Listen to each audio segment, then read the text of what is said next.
the first meeting of the Disarmament and International Security Committee, First Committee, for the 77th session of the General Assembly is called to order.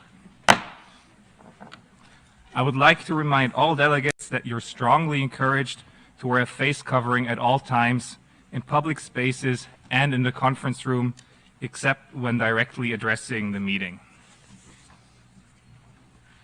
Distinguished delegates, allow me to extend a very warm welcome to all of you.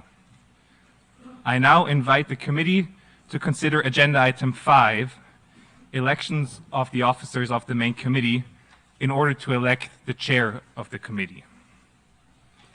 Delegations would recall that on 7 June 2022, the committee elected His Excellency Makhzan Ilyasov of the Republic of Kazakhstan as chair of the committee for the 77th session of the General Assembly. In a note dated 6 September 2022, the Permanent Mission of the Republic of the Philippines to the United Nations, in its capacity as chair of the Asia-Pacific Group, has informed the Secretariat of the decision of the government of Kazakhstan to withdraw the candidature of Ambassador Ilyasov from the post of chair of the committee. In accordance with Rule 105 of the Rules of Procedure of the General Assembly, I have been designated to chair this meeting until the committee elects a new chair. Delegations would further recall that pursuant to General Assembly Resolution 72/313 of 17 September 2018, the chair of the committee is to be nominated by the group of Asia-Pacific states. In this regard, the Secretariat has been informed that agreement has been reached by the group to nominate His Excellency Mr. Mohan Pieris, Permanent Representative of Sri Lanka to the United Nations, for the post of chair of the Disarmament and International Security Committee, the First Committee, for the 77th session. Ambassador Pieris was appointed Permanent Representative in January 2021. He is the former Chief Justice of the Supreme Court of Sri Lanka, and prior to that held the position of Attorney General. He has made a stellar contribution to academia and policymaking in Sri Lanka, earning him many awards in the legal field. Ambassador Pieris has extensive experience working with and within the United Nations, including on the UN Human Rights Council and on disarmament issues. Since there are no other nominations from the group of Asia-Pacific states, may I take it that in accordance with Rule 103 of the Rules of Procedure of the General Assembly and established practice, the First Committee wishes to dispense with the secret ballot and to elect by acclamation Ambassador Mohan Pieris of Sri Lanka as the chair of the First Committee for the 77th session of the General Assembly? I hear no objection. It is so decided. I hereby declare Ambassador Mohan Pieris of Sri Lanka elected by acclamation as chair of the First Committee for the 77th session of the General Assembly. On behalf of all delegations, I warmly congratulate Ambassador Pieris on his election.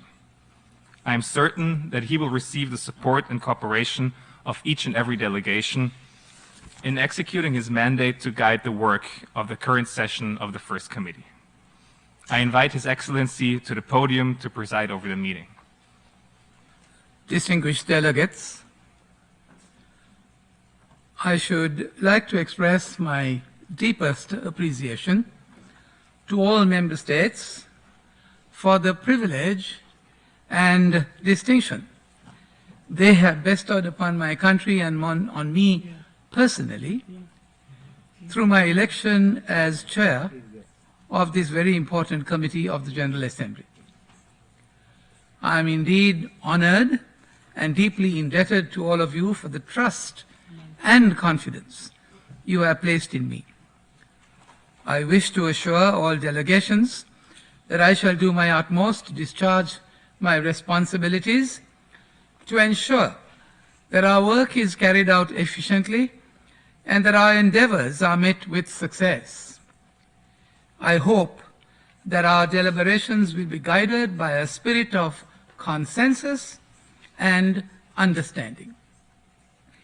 I would like to thank Ambassador Makhzan Ilyasov of Kazakhstan for his leadership in steering preparatory arrangements for the current session of the Assembly. As his successor, I look forward to working closely with other members of the Bureau, namely Nazim Khaldi of Algeria, Daniel Rothlin of Austria, Marcelo Zabrano Torello of the plurinational state of Bolivia, and Silvia Belez of Hungary. At this time, I would also like to recognize the support of the Secretariat, namely the Office for Disarmament Affairs and the Department for General Assembly and Conference Management. Distinguished delegates, before proceeding to the matters at hand, I'm sure that I can speak on behalf of the entire membership of this committee in commending Ambassador Omar Hilale of Morocco for the skillful and effective manner in which he conducted the proceedings of the First Committee at its 76th session. I should also like to pay tribute to other members of the previous Bureau for all their hard work in ensuring the success of the sessions. Distinguished delegates, we will now turn to the organizational work of the committee for this session. The committee has before it documents A/C1/77/1 containing 22 agenda items allocated to the committee by the General Assembly at its third plenary meeting on the 16th of September 2022. The committee also has before it documents A/C1/77, CRP1 and CRP2. Document CRP1 contains the committee's proposed program of work and timetable for 2022. CRP2 is the draft indicative timetable for structured discussion of specific subjects on the adopted thematic approach on disarmament and international security agenda items. Now, before examining these documents one by one, with the committee's indulgence, I should like to draw the committee's attention to the relevant rules and recommendations of the General Assembly regarding the work of the main committee contained in the report of the General Committee issued as document A/77/250. In order to make full use of the time and conference services made available to the committee, with your cooperation and support, I shall convene the meetings of the committee at 10 a.m. and 3 p.m. sharp. Similarly, I shall adjourn the meetings punctually at 1 p.m. and 6 p.m. respectively. I therefore appeal to all speakers, especially the first three speakers at a given meeting, to kindly be present in the conference room on time. In this connection, I sincerely hope that all delegations will make a special effort during this session to enable the committee to maintain or even improve the record of utilization of conference facilities.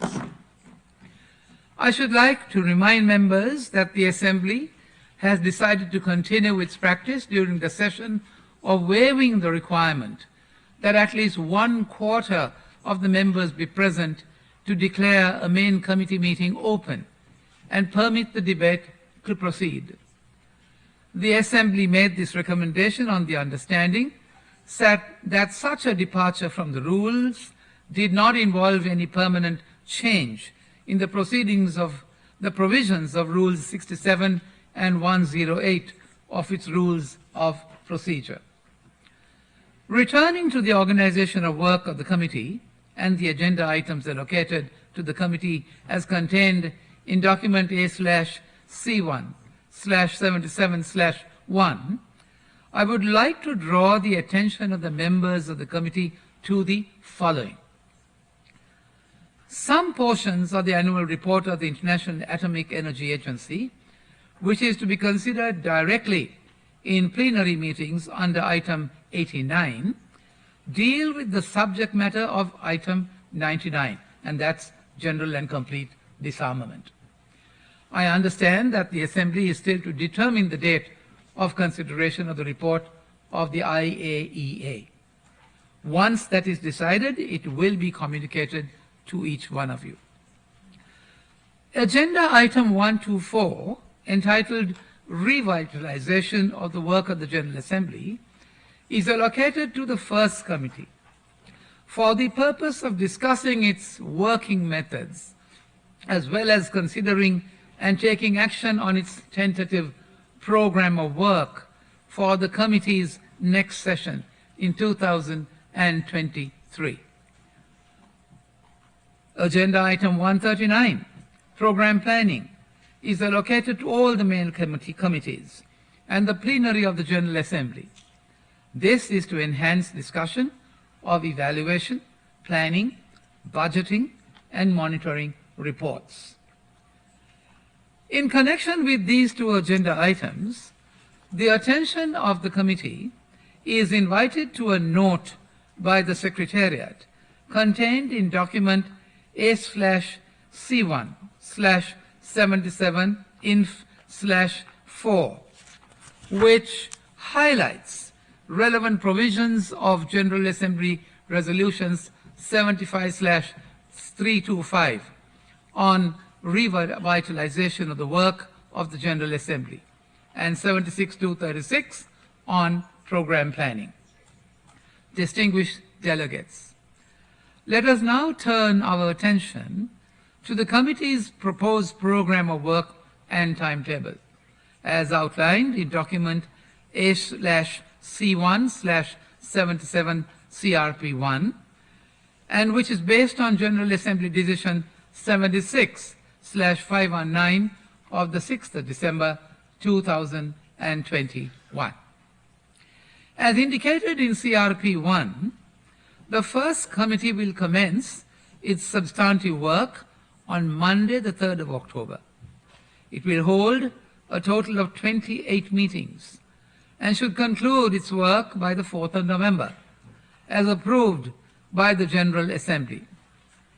There are no formal meetings of the committee scheduled on Wednesday, the 5th of October and Monday, 24th October, since the United Nations will observe the floating holidays of Yom Kippur and Diwali, respectively. In accordance with established practice prior to the current COVID pandemic, and as currently reflected in the provisional program of work for this session, the first committee will conduct its work in 3 phases. The first phase is the general debate on all agenda items. The second is the thematic discussion on specific subjects. And the third is action on all draft proposals. In addition, a meeting on the 13th of October has been identified for a debate on the working methods of the first committee and on program planning. On the 27th of October, the joint panel discussions of the first and the fourth committees on possible challenges to space security and sustainability will take place. I shall now reflect briefly on what we should expect during the session. The first phase, general debate on all items, will run from the 3rd to the 12th of October for a total of 8 meetings, with the committee meeting all day on the 12th of October. Also, during the general debate segment, the President of the General Assembly will address the first committee on Tuesday, the 4th of October. At the end of the general debate, the committee will devote at least half a meeting, perhaps 90 minutes, to hear statements by representatives of civil society in an informal setting, and that's important, informal setting, following which delegations will be given the floor to make comments or pose questions to the speakers. Now, to maximize the time available to all of us during the general debate, I propose that we maintain the practice of using a rolling list of speakers, which is currently open to all delegations wishing to take the floor. As in previous years, inscription on the list of speakers is through the e-speakers tool on the e-delegate portal. I am aware that a considerable number of delegations have already inscribed their names on the list, and I invite those who intend to speak but not yet inscribed to do so as soon as possible. As indicated in the program of work, the list of speakers for the general debate will be closed on Tuesday, the 4th of October at 6 p.m. I would also like to remind all delegations inscribing on the list to keep in mind that a rolling list implies that they should be prepared to intervene at any time, possibly even one meeting sooner than they had originally planned to speak. To make the most of efficient use of the resources allocated to us, I would like to urge all delegations taking the floor to kindly respect the time limits for statements of 8 minutes when speaking in a national capacity, and 13 minutes for those speaking on behalf of groups of delegations. I would encourage that we keep to these times and to these time limits to address genuine time management concerns expressed by delegations over the years. Now, to assist delegates in this regard, the buzzer system will be resumed in keeping with the pre-COVID practice. Delegations with relatively long statements should deliver a concise summary of their text and submit the full statement in written form for posting on e-statements. Distinguished delegates, as noted earlier, on Thursday, the 13th of October, the debate on the working methods of the First Committee and on program planning will take place.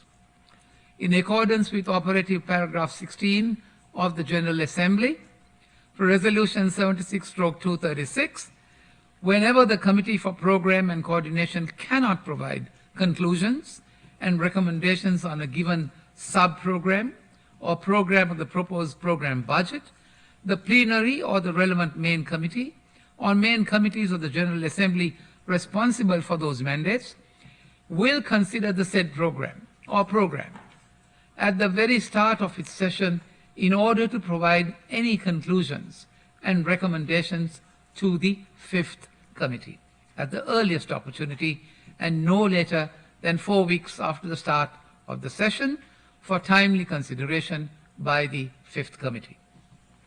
The Committee for Program and Coordination recommended in General Assembly Resolution 76/236 that the Assembly at its 77th session review program plans of Program 3, Disarmament, under the agenda item entitled Program Planning. The committee's meeting of the 13th of October is in response to this mandate. I intend to submit a chair's summary of the discussion on the disarmament program to the chair of the Fifth Committee following this debate. Similarly, based on the feedback from the delegations, as chair, I will summarize the key points raised by the committee members on the working methods of the committee for onward transmission to the ad hoc working group on the revitalization of the work of the General Assembly. Now, in scheduling the meeting on program planning and methods of work of the committee this session, there is one fewer meeting for the second stage of the committee's work, which will focus on thematic discussion on specific subjects, as well as the introduction and consideration of all draft resolutions and decisions submitted under the committee's agenda items. This segment will run from Friday the 14th of October to Thursday the 27th of October for a total of 11 meetings, with the committee meeting all day on Tuesday the 18th and the 25th of October.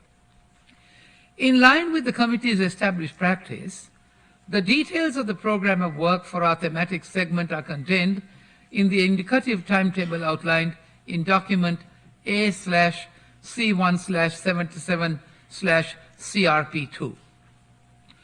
On the 14th of October, the committee will have its usual exchange with the High Representative for Disarmament Affairs on the follow-up resolutions and decisions adopted by the committee at its previous sessions and presentation of reports. The joint panel discussion on the first and fourth committees on possible challenges to space security and sustainability will take place on the morning of the 27th of October, and the committee will conclude its thematic discussion in the afternoon of that day. The proposed program for the joint panel discussion has been issued as document A/C1/77/CRP3, and a copy is available on the first committee website. During this second phase, the committee will take up the respective subject areas listed in the timetable and comprising 7 clusters, which has traditionally focused during this phase of its work. They are as follows. Firstly, nuclear weapons, other weapons of mass destruction, outer space disarmament aspects, conventional weapons, other disarmament measures and international security, regional disarmament and security, and finally, disarmament machinery. For each of these 7 clusters, our proceedings will comprise of 2 parts. The first will begin in a formal mode with a panel or guest speakers as applicable, followed by an informal question and answer segment during which delegations taking the floor are encouraged to ask concise questions rather than read statements. I mean concise statements rather than read statements. The second part will be in a formal mode and will consist of interventions by delegations, including the introduction of draft resolutions and decisions. CRP2, as issued, reflects all panels and briefings during the thematic segment. Given the time constraints this year, briefers this year are limited to the chairs of disarmament bodies whose work has been completed or which have issued a mandated interim report. Other chairs will be invited to present their reports next year after their respective groups would have completed their mandated work. It is my understanding that some of the presentations this year will be pre-recorded to facilitate participation by briefers. On the 25th of October, the committee will hold the traditional certificate award ceremony for graduating disarmament fellows. The list of speakers for the thematic segment, as well as for the meeting on working methods and program planning, will open on Thursday, the 6th of October, via the e-delegate web portal of the committee. Distinguished delegates, as indicated on the program of work, the deadline for inscription on the list of speakers for the thematic discussions is Tuesday, the 11th of October at 6 p.m. All delegations wishing to take the floor during this segment of our work are therefore urged to make every effort to inscribe on the list of speakers before the stipulated deadline. Now, during the thematic segment, delegations taking the floor are strongly encouraged to limit statements in their national capacity to 5 minutes, and statements on behalf of a group of countries should not exceed 7. With your understanding, I intend to apply these time limits faithfully to enable the committee to complete its work on schedule. Distinguished delegates, the third and last segment of the work of the committee, namely action on all draft resolutions and decisions, will run from Friday the 28th of October to Friday the 4th of November for a total of 6 meetings. As indicated in the program of work, The deadline for the submission of draft resolutions and decisions is Thursday, the 13th of October at 12 noon. Compliance with this deadline is important to ensure the timely issuance of all drafts in all official languages. Sponsors and co-sponsors of draft proposals wishing to schedule informal consultations on their drafts are encouraged to begin as soon as possible in order to ensure that they have sufficient time for those consultations. The Secretariat has introduced a new system this year to allow for the virtual booking of the conference room.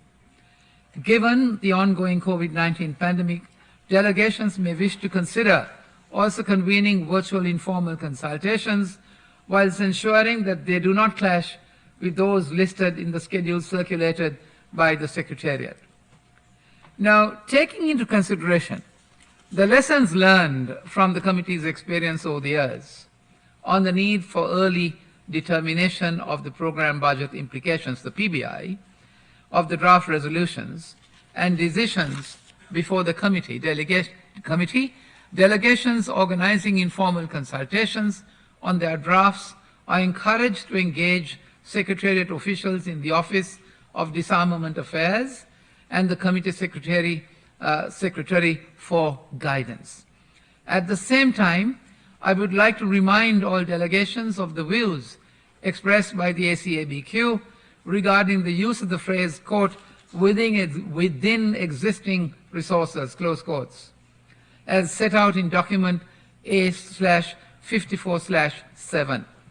Accordingly, the use of this phrase in draft resolutions and decisions should be avoided. There is a briefing immediately after the adjournment of this meeting at which senior United Nations officials will be available to brief delegations on the PBI process. In addition, UN editors will make a presentation on language and the pitfalls when it comes to draft proposals. I encourage you to actively participate in that exchange. All submitted draft proposals are to be as L documents, will continue to be listed in a conference room paper and grouped under the 7 thematic clusters. Delegations are reminded that to be reflected as co-sponsors of an issued draft proposal, you must co-sponsor the text prior to the deadline for submission to the Secretariat.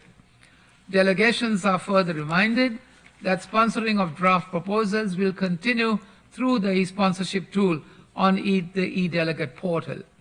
The technical briefing today by the Secretariat will also cover this tool.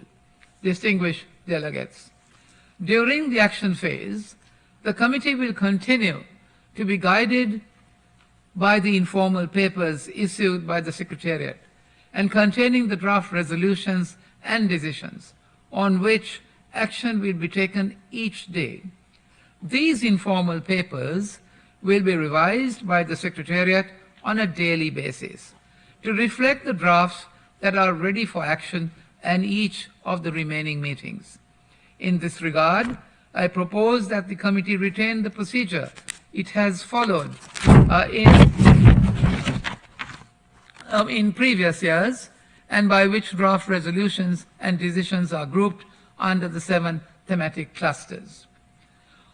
Also, during the action phase, a draft provisional program of work and timetable for the next year to be issued as a conference room paper will be circulated for the committee's consideration and action. Closer to the final phase of our work, further information will be provided on how we will proceed, including the traditional ground rules for taking action on draft resolutions and decisions, prepared by the Secretariat and made available on the e-delegate portal. Distinguished delegates, the documents before the committee this session, including those already issued or forthcoming, are listed in information documents A/C1/77/inf/1. I have been informed that the report of the Conference on Disarmament will be issued in time for the thematic discussions. Another forthcoming document is the list of participants, will be issued as A/C1/77/inf/2. The e-list of participants module has been deployed for the main committees for the 77th session. Permanent missions, focal points to submit their participants' name as soon as possible. Each mission will only have to make a single submission for all the main committees for the session. The deadline for submission is the end of October. The Department for Global Communication will issue press releases with daily coverage of first committee proceedings, which will be posted on the UN website a few hours after each meeting. The committee distinguished delegates will now consider documents A/C1/77/CRP1 before taking action on CRP1. Does any delegation wish to take the floor at this time for comments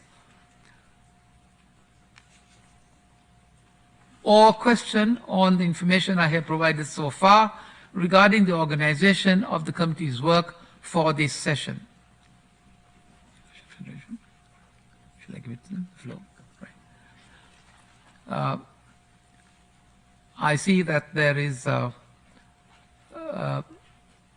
comments from the floor, and I give the floor to the distinguished representative of the Russian Federation.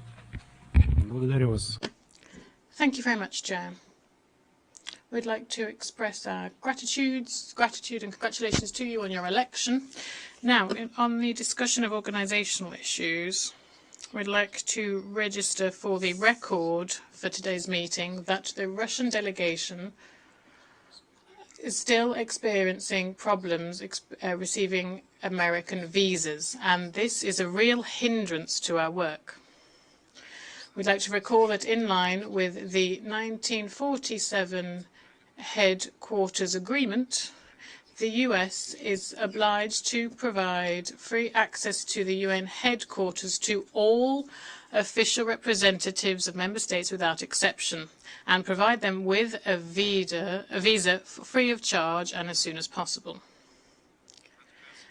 We, therefore, are refusing to provide visas to Russian delegations. Washington is violating its obligations. We'd ask the UN Secretary General and also the leadership of the UNODA to take steps and measures to address this unacceptable situation. Thank you. I thank the distinguished representative of the Russian Federation for the statement just made on visas. I am informed that this issue has been raised in the Committee on Relations with the host country, where such matters are addressed, and with the Secretariat. And we will continue to use our good offices with the authorities of the host country and the European Union with regard to this matter. Be assured. Thank you. May I take it that the committee wishes to proceed in accordance with the provisional program of work and timetable contained in document H/C1/77/CRP1.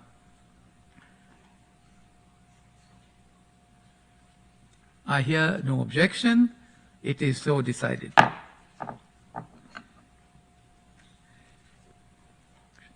Now, action on A/C1/77/CRP2. We shall now proceed to consider the draft indicative timetable contained in document A/C1/77/CRP2. Are there any comments or questions on the indicative timetable contained in document A/C1/77/CRP2?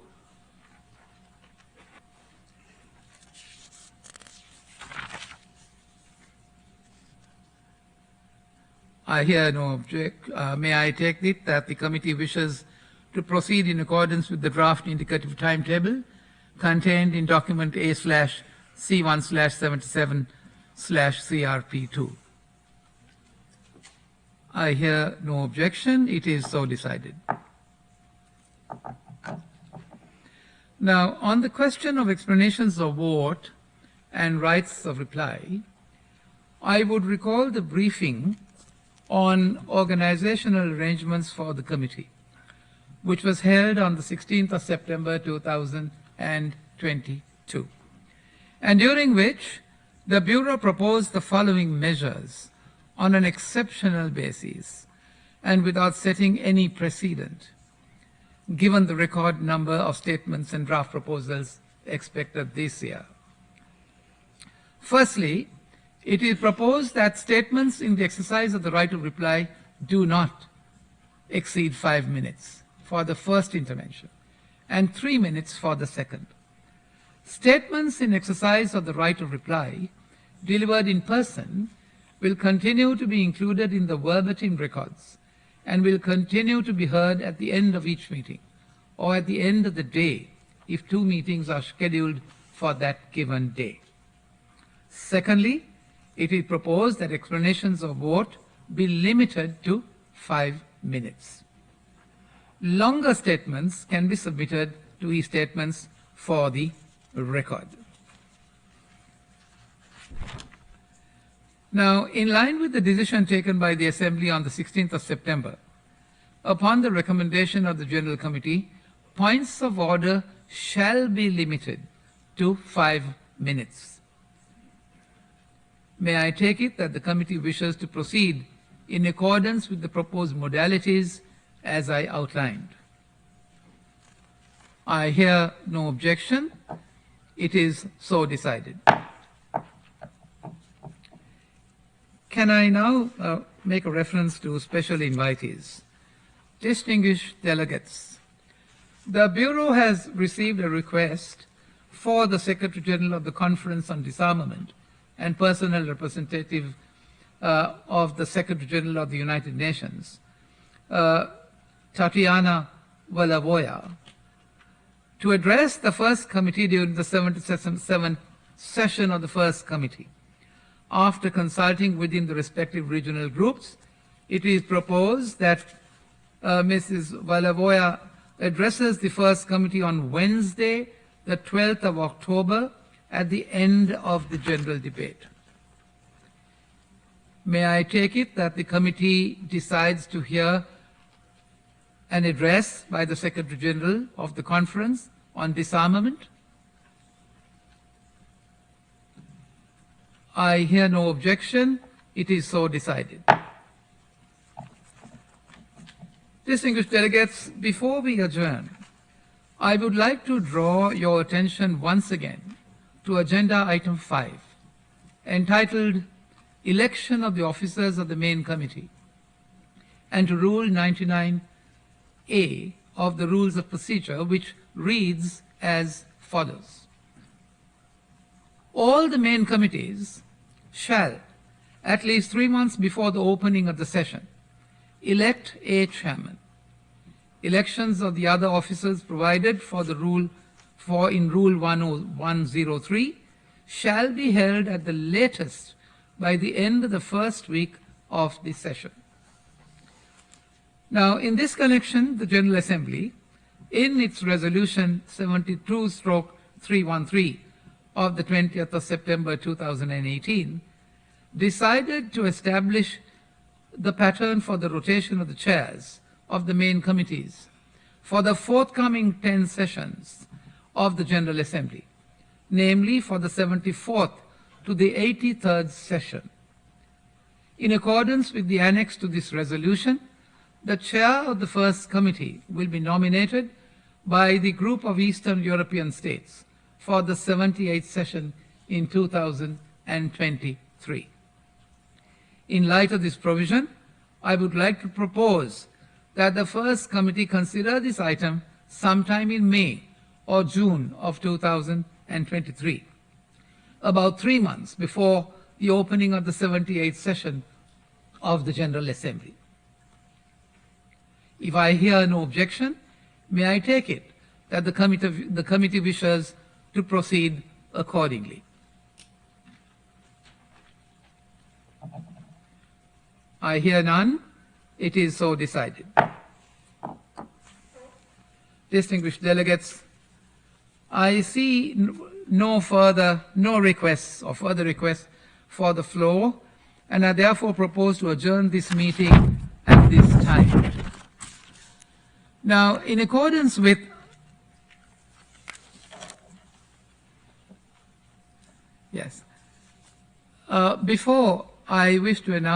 before we adjourn this meeting, I wish to announce that, much to our sadness, that this will be the last meeting of the first committee for Mr. Thomas Markram, Director and Deputy to the High Representative for Disarmament Affairs. Distinguished delegates, it is no secret that his contribution to the first committee and other UN meetings on disarmament and international security matters has been truly significant, and I would like the committee to give him a round of applause in appreciation as we wish him all the best.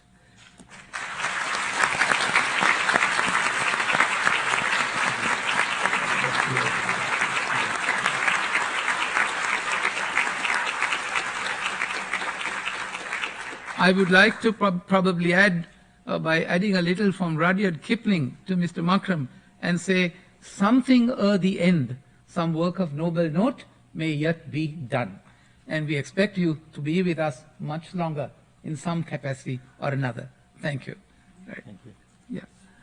Yeah. In accordance with our program of work and timetable, distinguished delegates, the committee will meet again on the 3rd of October at 10 a.m. sharp in this conference room to begin its substantive work with the general debate. I look forward to working closely with all of you in the coming weeks. Delegations are reminded of the briefing by the Secretariat immediately after the adjournment of this meeting on the program budget implication process, as well as editing of draft proposals. The meeting is adjourned. Thank you.